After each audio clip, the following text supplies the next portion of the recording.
həmd etməkliyi var, bir dəfə Allaha şükr etmək. Yəni insan bir dəfə Allaha həmd edir, bir dəfə də Allaha şükr edir. Həmd ilə şükrün arasında fərq var. İlk öncə baxaq, həmd sözünün lüğəti mənası nədir və şükür sözünün lüğəti mənası nədir?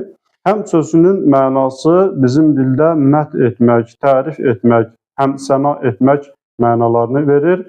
Şükür etmək sözünün mənası isə təbii ki, şükür sözü ərəb sözüdür və bizim dildə tərcümə etdikdə belə yenə də ərəb mənşəli sözlərdən istifadə edirik. Ona görə də şükür sözünün mənasını belə izah edirlər ki, tərcümə olaraq təşəkkür etmək, şükür etmək, minnətdarlığın bildirmək mənalarını ifadə edir.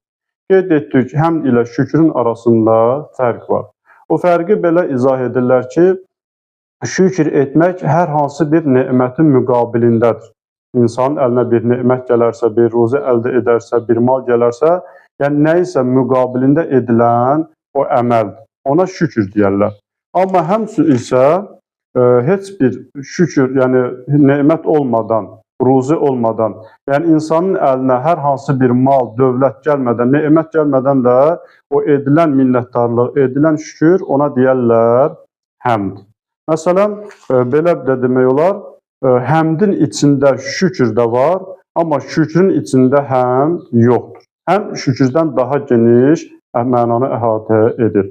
İmam Kazım əleyhissalamdan belə bir hədis nəql olunur. İmam buyurur, mən hamidallaha əla ni'mətin fəqəd şəkərahu. Hər kim bir nemətin müqabilində Allaha həmd edərsə, artıq o şəxs şükür etmiş sayılır.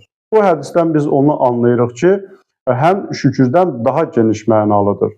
Yəni insan həmd etməklə həm də Allaha şükür etmiş olur. Amma şükür edəndə həmd etmiş sayılmır. Sonra imam buyurur ki, وَكَانَ الْحَمْدُ أَفْتَلُ مِنْ تِلْكَ نِعْمَةِ. O nemətin müqabilində insan ki Allaha həmd edir, deyir Elhamdülillah. O həmd etməkliyin özü imam buyurur, o nemətdən daha fəzilətlidir. Bir nemət gəlir insanın əlinə, insan bunu dərk edir ki, bu Allahdandır. Bunun özü də bir gözəlliyidir, özü də bir nemətdir. Amma onun müqabilində insan deyir ki, Elhamdülillah, yəni Allaha həmd edirsə, o həmd etməkliyi o nemətin özündən daha fəzilətlidir.